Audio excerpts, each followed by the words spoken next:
All right, we're live. We're at the Hamilton Adventure Expo show, doing another live stream. And here we go. Hello and good day. Welcome to the Super Good Camping Podcast. My name is Tim and I'm flying solo today. I'm from supergoodcamping.com. I'm here because we're on a mission to inspire other people to get outside and enjoy camping adventures such as we have as a family. And we do that better than what? Today's guests, Ben, Beauchamp, and Paitra Walker. All right, cool. Ben paddles a lot. Paitra has an angelic voice.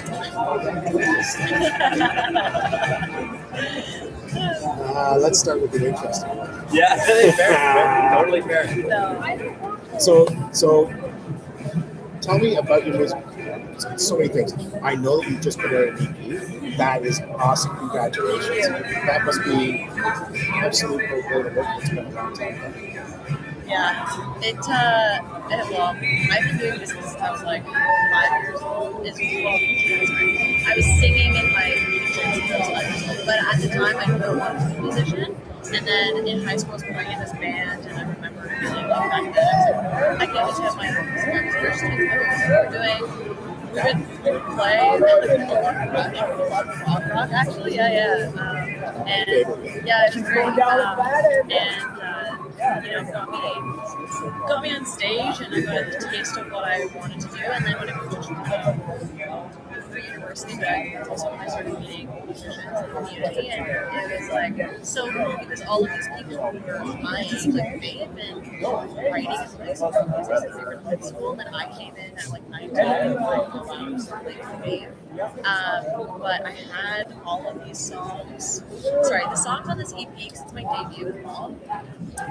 Those weren't written years ago per se, but some of them were. Some of them, are written from those experiences, and it takes so long to not only write music, but then also as like I'm a solo independent artist, I fund everything myself, and just finding the time, the budget, the right producer, the right musicians to play with, everything finally happened when it needed to happen, and it's now out in the world, and it's crazy because I've been working on this for years, and now that it's out, I'm like, okay, now what next?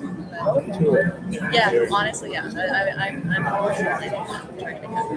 You say that from an outsider, the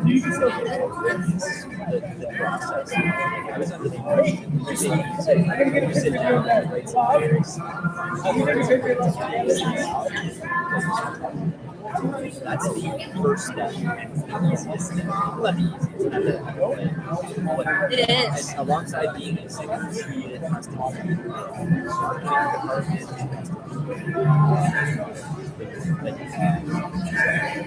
All of these components that come after the art itself is made just to show that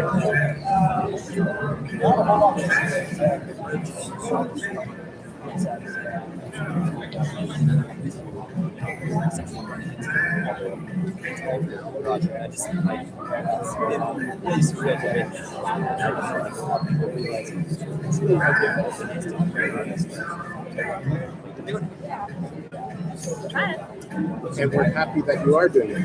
We're next. I think bounce back and forth just because it makes me think. So just had a chat with Marty, and I understand to some extent because we are content creators. Very different deal from what you do, but you're wearing so many hats, right? You're wearing so many hats. You're your own producer.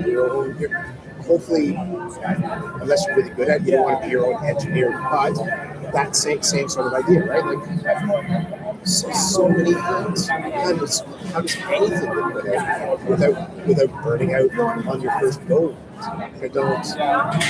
Kudos to both of you. I think the one we wouldn't be doing this kind of stuff if we didn't absolutely love it. Yep. Just get so much more. I find that too.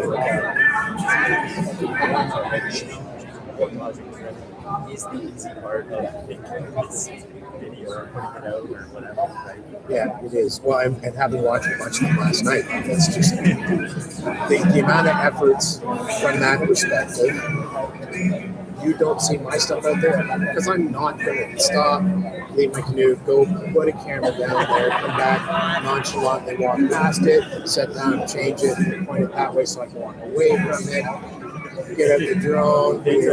She has some strong emotions from our perspective.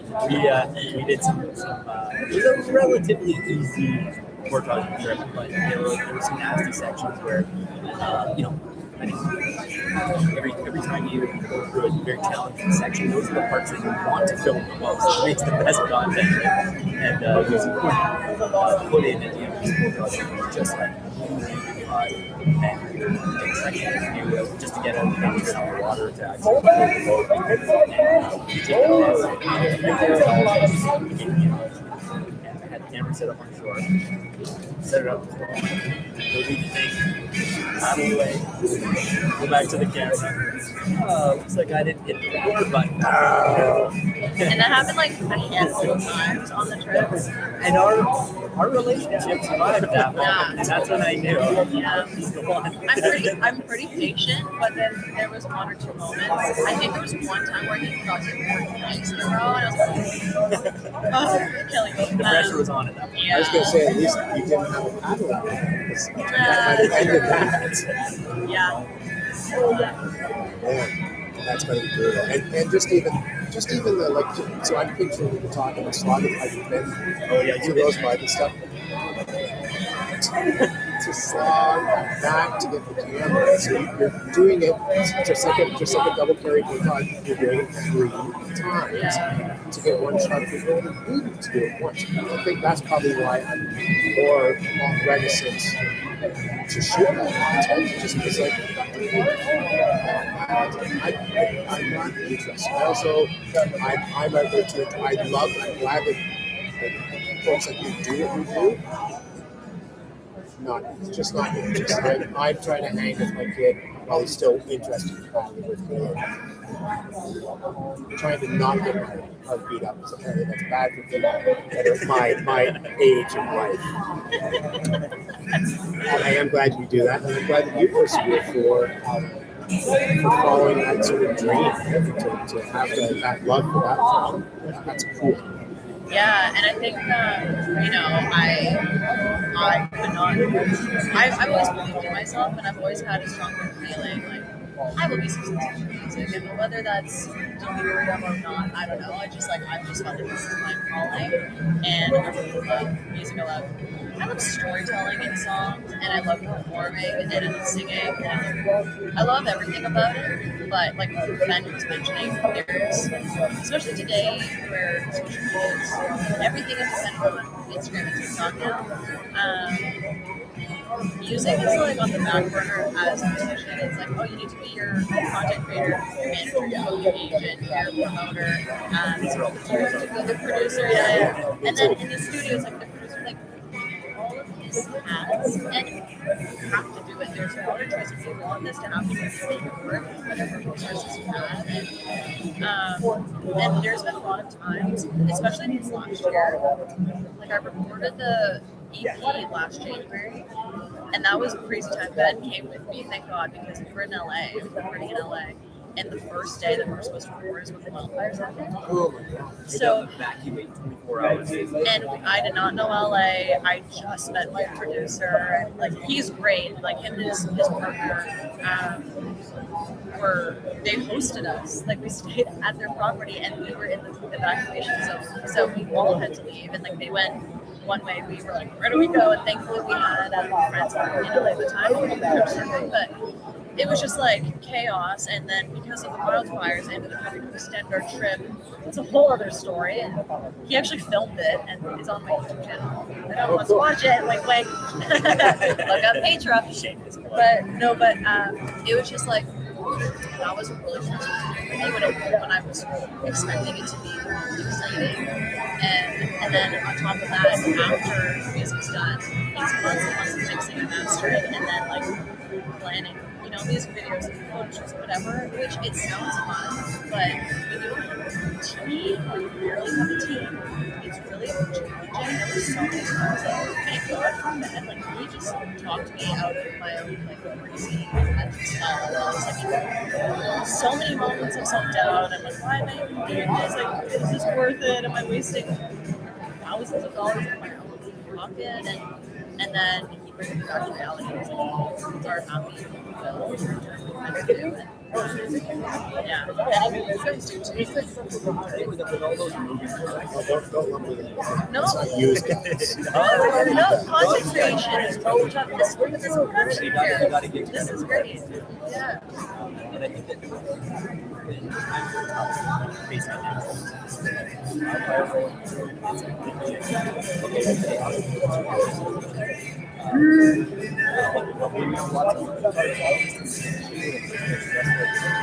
get that because it's my art. It's stronger.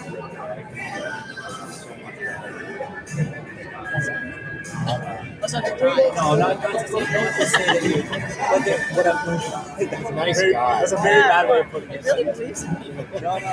But what I'm saying is that their art is just being put out into the universe, and it's their brand, and it's them. And that's the way that I see it. I don't know that this will ever be that hard. Because their art is out there.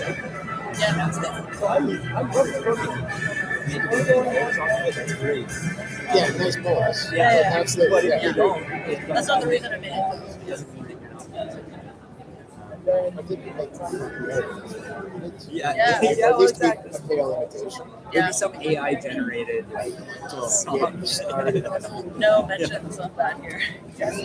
I honest to God, I see AI generated.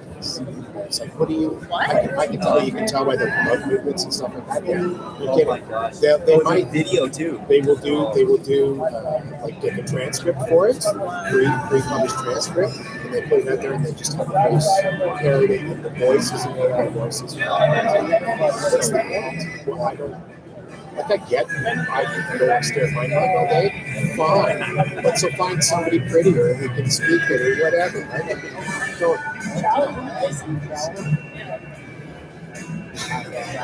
Well, so just on that note of them being supportive and getting you out of movies, because we've seen him do this, right? We've seen him do it on camera. Where it's like, I just don't know if this is a thing I want to do, and I turns out to be the most pretty thing. As long as you, I think as long as you believe in yourself, or you have a life that wants you to do things other than just watch camping videos, and she believes in you, and you go with it, it'll always be successful, even if it's not commercially successful, or not in that $1 million. Hopefully it is to people. But even if it's not, you have made art. Right? Like even the guys at Floydsburg, you're not getting the graffiti on the walls and stuff like that. They're not good. Right? It's something pretty awesome. So it's like they're making their art.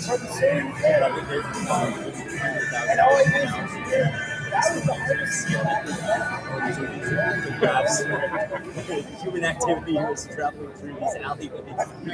That's hilarious because that's quite possibly what it was. Yeah. Scribbling on walls. Yeah. What have you been up to lately? What new stuff do you have? Okay, a little teaser action. Sure. You know what? So this is kind of sort of camping related, but we just spent a month down the Costa Rica. Cool. Her mom has a place there. Yeah. We wouldn't be able to do it without her mom. She's building a house down there, and so we went down for a visit. First, the place is still under construction, so it was kind of all hands on deck for a while. But you know what? Awesome time. I brought all of my camping gear with me, all my camera gear and stuff, and I had real good intentions of doing a trip down there in the jungle or on the beach. But I kind of went into it blind. It was a last minute decision for me to even join on she was going to go down anyways. And I sort of joined it at the last minute, and then I go down there and I talk to maybe a dozen locals, and every single one of them said, "Do not camp here. It's too dangerous." They said, "Don't get me started on snakes, scorpions, ants. They have like real bad leaf cutter ants and fire ants and stuff like that." And then they said, if that doesn't get you, solo camper with $1,000 for the camper, you're going to get wrong. You're putting yourself in a very vulnerable situation. So, not to say it's not still on the table for next time. Like we talked about the place down there. So, I think with the right preparation and going with the right people, some local strategy to exists. I would love to do something like that. It's like some sort of step over. And had an amazing time. When I decided I wasn't going to stay at the camp, I was like, this is a nice reset. Focused on our health. Very active and very healthy. And then what I kind of got out of that trip was basically said, really big appreciation for Ontario. So much of the local business is accessible, and I can just go out whenever I want. And I don't have to worry about so robbed with a machete. So the same local here would be going, no, don't do it. Bad idea. Yeah, exactly. And if someone from another country came here and asked me where if I have a recommendation for where they should go camping, I can just different spots for all different levels. There's so many. I just find here so accessible. Whether you want an introductory to first time paddling, check out the day camp at Algonquin Park or something like that,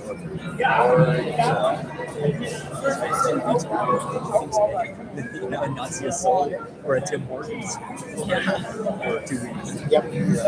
So I found that it's not too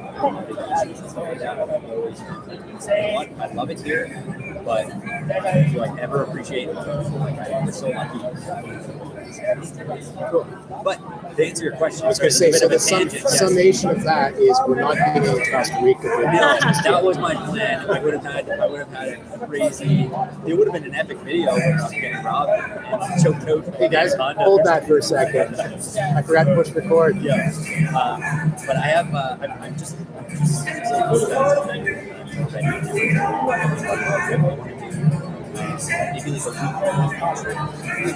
actually don't have a hot tent right now. I had a really cheap one last couple of seasons, but it ended up going on me. So maybe I'll sweet talk some of these vendors around here and see if I can get my hands on one. You should do that. Just a sideline if you can't sweet talk them. I saw somebody who took a ice fishing tent. And when it's all light and stuff, my brother just got one. Cheap. He just got an 8-man pop-up tent. Actually, he's got a. Or sorry, my bodyguard. He's going to punch a hole in the roof. Perfect. Pipe up through it. I'm going to do that myself. Let him do it. Yeah. They just steal it.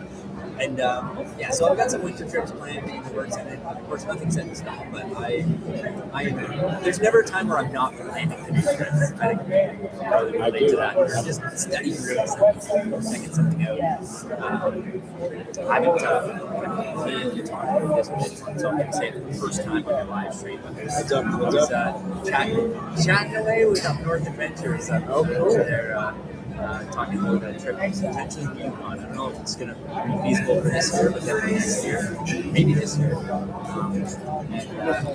got some flashers. So I got the streaker right by. Shout out to beautiful Jay from here in the backcountry. Beautiful nipples. I'm really glad I missed them. Yeah. Not that I haven't seen them before. I've always got tricks in the works.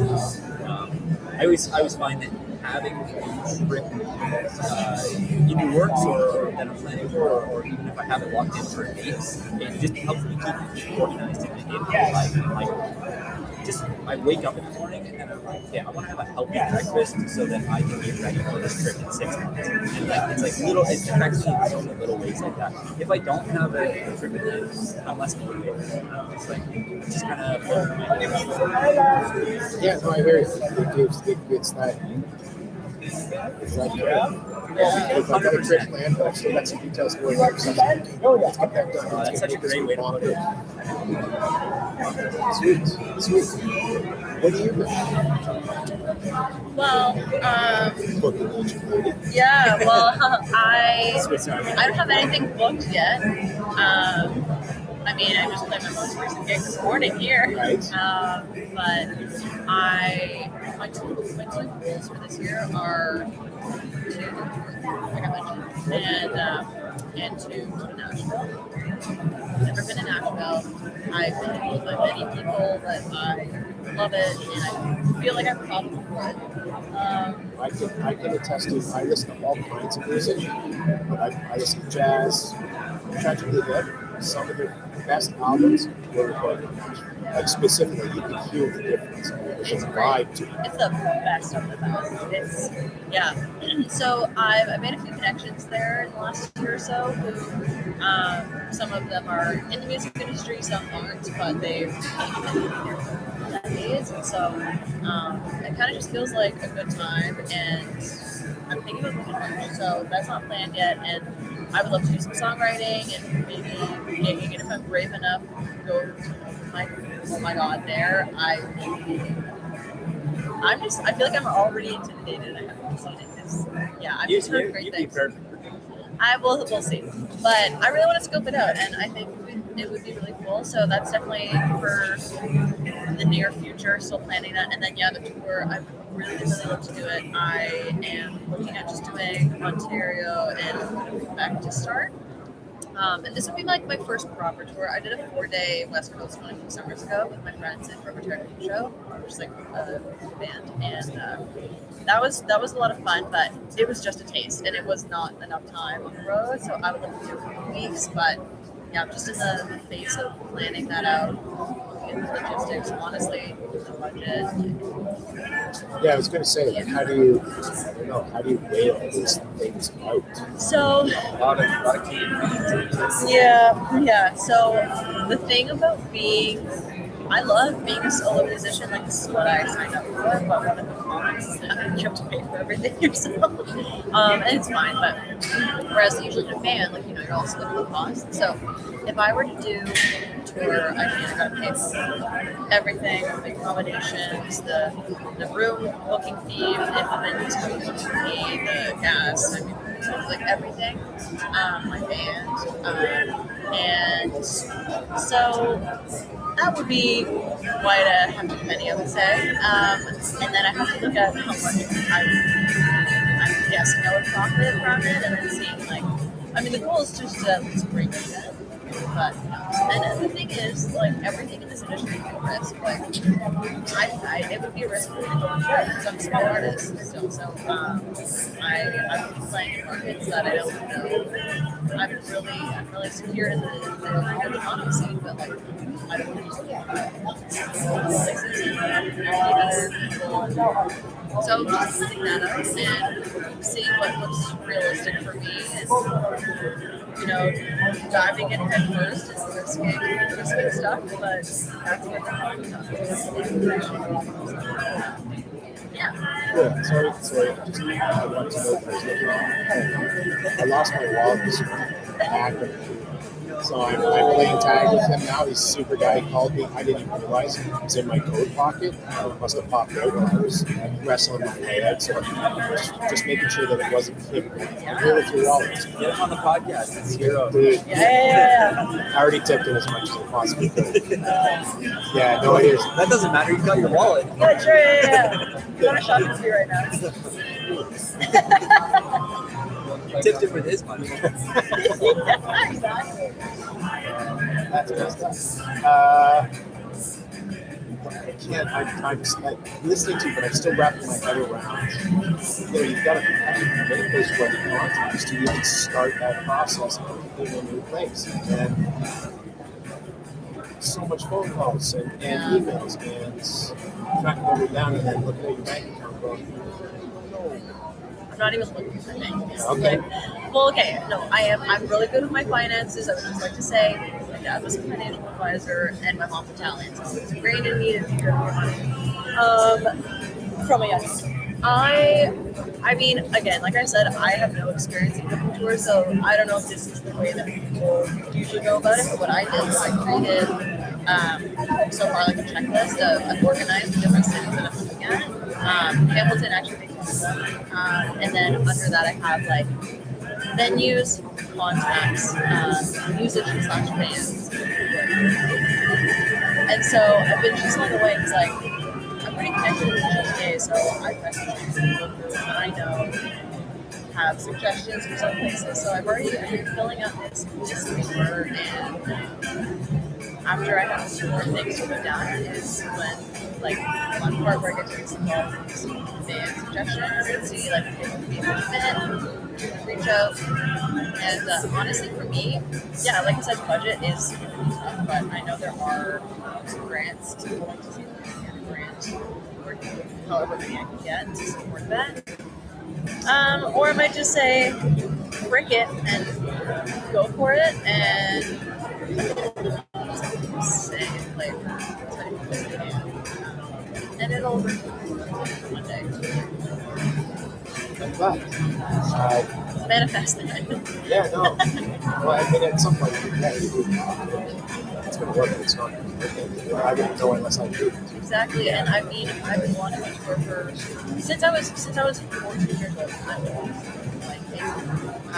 feel like I need to just get out there, do it. I would be playing with my friends. Like, it would be so much fun, and I really want to. I really want to get on the road and see what happens.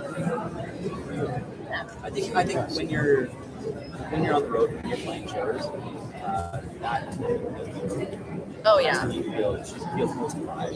Like Yeah. you get playing shows and the energy is just endless. I love show day. Like I wake up, there's like I step into a different body. I can't even explain it. Oh, Well, so if every day in a few weeks was show day, I was like, hey, I'm ready. she doesn't get nervous. So I have a presentation tomorrow. I've been nervous for 2 months, and like you wake up on the day of the show, I'm like, hey, what? I think I get like I'm definitely excited, and sometimes depending on like if it's a venue I haven't played before, if it's a new town I haven't played, like I'm anticipating the unknown. But yeah, no, I know that in the part of your brain, I don't know what part of it is, but you have the stress, like cortisol, but anxiety and excitement exist in the same part of your brain, and you can confuse one for the other. So I learned that when I was in high school, I was performing, I had like stage fright, and I remember learning that. And actually, that could be completely false news, and I'm just like spreading this information, but I think it's true. Tell yourself. Yeah. No, I have stage fright. Listen. I know what it is. Well, so It's not anticipation. Yeah, but I think like because you can change your own neurological pathways if you're just like it takes a lot of work. But I remember just switching nerves for a second. I just remember that when I was 14, and then ever since then it was like I turned a switch off. And don't get me wrong, like if I'm backstage and I have like 30 minutes till showtime, I'm definitely like jittery, but it's more so just because I don't want to go. Like I'm anticipating getting Totally the opposite. Really? Oh, okay. You know what? Hanging with like-minded folks, right? Really? I can stand around with 20 people and throw out jokes and do my whatever it is that I do. That's fine because I sort of know them all and stuff. I'm in a comfort zone to it. Just stand up on that stage in front of 100 like-minded folks, and I would just basically just sit and slap nothing, just stand there.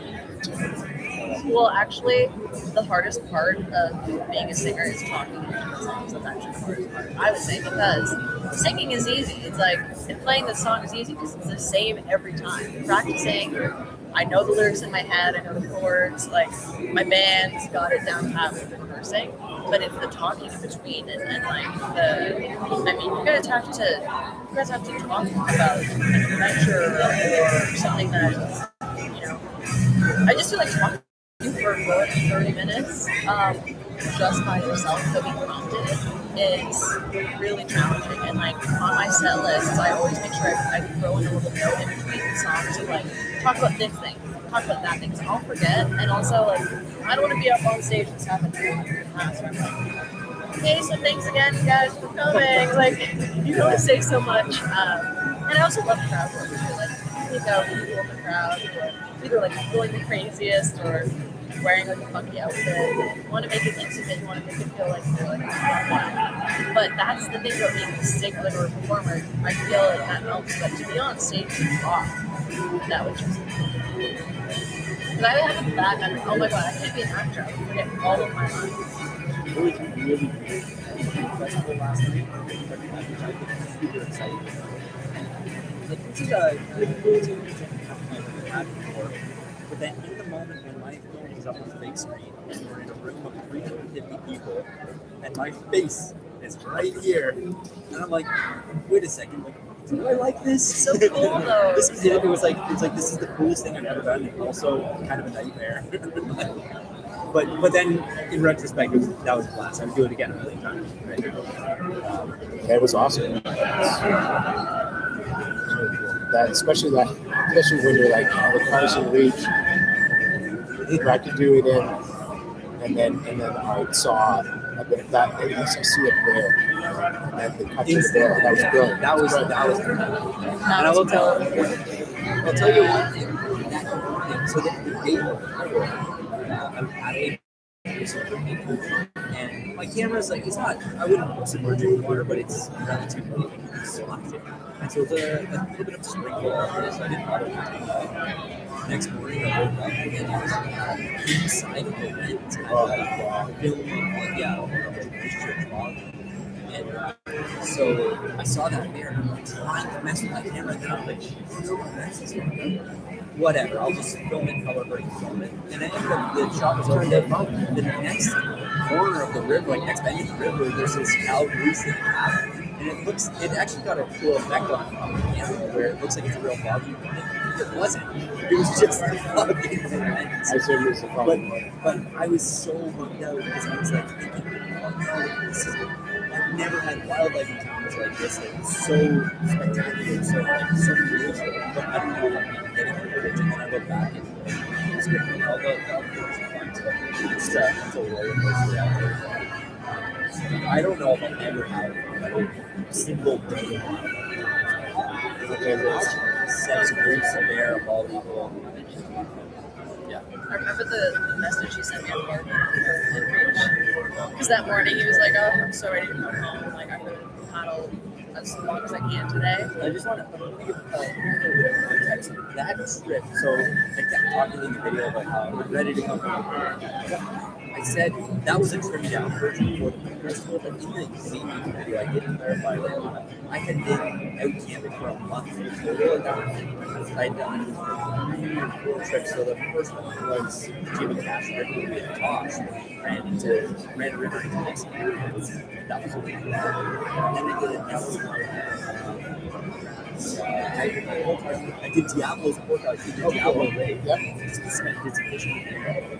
Then I spent a week at Cabot with Dad and then did the Pick River. So I had been on the road for just over a month. And I was missing her so much. I was missing her. I got to fix it this point. And so then I was sitting in Well, the contrast of like that first message being like, I'm so glad I'm ready to come home, and then a few hours later, he didn't have enough characters in the message. He was like, I saw Bear's Goose. I forget what like the list, and then he was like in all caps, crazy day. So it was so good. Yeah, I don't want to change the subject, but I just want to say wrap up. I think that you guys are doing a phenomenal job. It's great.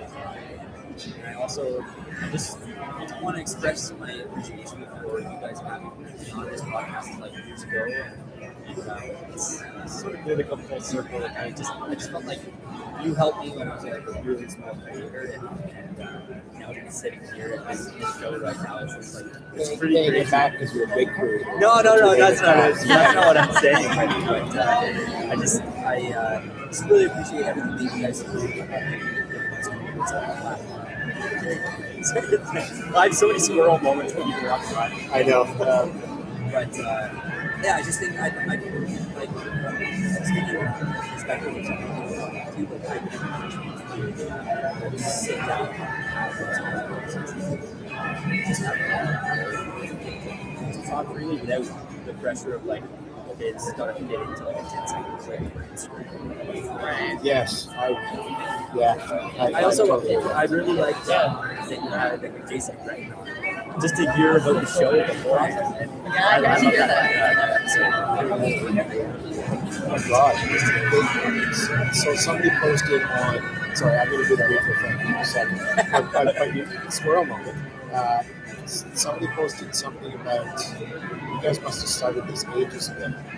And Brett just replied with, yeah, 364 days after the last show or something like that. It's like, and it is. We were actually talking about it at the post show. We were already talking about this year.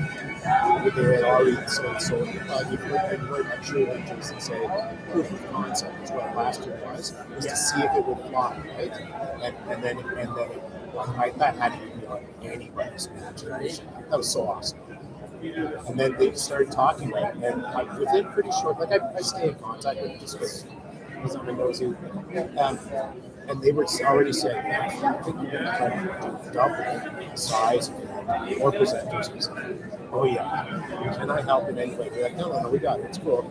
Okay, cool. Well, then when we get close to real ticket sales, we're going to meet. We're going to come and we're going to put this stuff out. It's like, it's so awesome. I'm so glad this exists. So it's nothing against any other shows. They're all good, and we're all in one way or another kernels to grow into this. It's just that in a very concentrated way, this is our place. I just had chills hearing you say that. It is though, but this is nothing like it. Everybody, yeah. And it's so awesome to do that role. We interact in our social media lives all the time. It's so awesome to come and meet people in real life and get that hug and go for that beer or to talk about, I was thinking about this time, whatever, right? Yeah. It's just, that's so awesome. Back to the mutual thank you both for your time today. It's an honor. I know you're just doing it so you could sit in a chair for a while. but see, the best part of my day. I know. I've been hanging around with you all day. Old guy, chair, good. But thank you for taking the time for saying yes. Because I don't have a show. People don't want to listen to me talk to yourself. So. My therapist does, but to have you guys come and have this chat, thanks so much. Thank you for having me. Yeah, I love it. And I just on that note, social media, the social media world, even though we're all connected, it can get confusing to be able to come to a place like this. This is why we do it. This is why we have such a beautiful community. Just to be able to see these people. And there's a lot of people who like it since last year's show season, right? And it's just like It's so interesting to see this industry, I guess not industry, but it's like a niche community. it's one big thing. Yeah, literally. They've got their business, but they're not trying to sell you on it. They're just like, They took like this cool shit. Well, it's so specific because, like growing up in Timmins, I had a lot of time outdoors, and everyone loves outdoors there, and so, like, bond over that, but it's kind of like, I don't know, what's my trend? Or skiing or, like, cottage or whatever, and then when Ben came to the first 3 years ago. Yeah, 3 years ago, I think. 3 or 4 years ago. He went by himself. And every day that he would come home, because it was like a 2-3 day thing, it's like, oh my god, it's like so cool. I don't feel like, oh, like I'm like doing such a niche thing. And a lot of our friends are creatives, but no one is doing like content, making content. And so when he talks about it with our friends, they think it's really cool, but We don't have that level of well, understanding. yeah, and it's yeah. I think they think that I'm like targeting on Everest. That's his next video. Robin had to do that. Yeah. Sure, Yeah. But it's interesting. So he's like, he's like, wow, it's so cool. I've met all these people who are the channels that I admire, and we're all doing the same thing. Where most of us are alone, and we're bonding over that anyway. So then I went the next year, and yeah, like meeting all of you guys. Was that the year that you presented your first presentation? Yeah, 2020. Yeah. And oh my god, it was like, at first I was just excited to like go along for the ride and support him, and then I ended up, everyone is so nice here. Everyone is so nice, and I've made friends, and I look forward to coming back for like my own reasons. And then yeah, last year's show was great too, and then this year, like, this is such a great show, and then it was so cool to be asked to perform. I was like, wait, this is Ben's this is Ben's niche. Now I'm kind of getting in it. Yeah. No, we're totally. Yes, you are. Yes, you are. We're the new Brad and Angelina. There you go. Well, it's Free I think issues. that's a Yeah, I was cool. gonna say they didn't work out. Yeah, they didn't work out yet. Wait a minute. Shoot. Yeah. But I think that's a cool thing. Like that's very much the entire show is very much an invitation to that thing. The music aspect of it is something that hasn't been part of any of the other shows. Whether it's the Toronto show, whether it's Communitopia, whether it's whatever, right? So what's the other? Not quite a lot of Quiet Adventure Symposium now. I think it's called. Anyhow, none of them have music sort of things. They do afterwards, but not during the show. So I thought that was great that they threw that in, because I think we're all, one way or another, music friendly people. We all listen to music all the time. That's another vibe. Yeah. All right, the beat here is looking at us a little bit more. The security detail. Thank you again. Thanks. Thanks I for actually, coming back. one last question, just because you were talking. Yeah, I know. I'm gonna drag this out. You're talking about your music taste. I wrote and then you change ATL. Yes. He's one of my favorites. I feel like this intersection between jazz and blues. Yeah, there's. I don't like the pigeonholing. I mean, you get that there's a feel to music. Yeah. Like, I'll put Jazz FM is playing at my house a lot. Yeah. But of my 600 or 700 or 800 CDs, about 80% of them are rock. Nice. Rush. I own the entire Rush collection. Nice. Numerous. Nonetheless, I love probably like blues more than anything. Yeah. So because it can lean a little bit into jazz, lean a little bit into country. I'm not a huge country fan. I actually don't mind some crossover country. I don't want to hear about good beer, good food. Drink a beer in my truck. Drink a beer with my dog. Yeah. There are some cliches that do, but yes, I do. It could be anybody. Oh, there's another Nashville.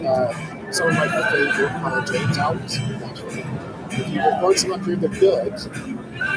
They're somehow just missing a lot. Yeah. Anyhow, Anyways, yeah, cool. Thanks for the chat. Thanks so much, guys. Thanks so much. We're going to sign off and we're going to drag somebody else in. All Right right. on. Cool. Thanks. Thank you. Wave to the camera. It's right there. Ciao.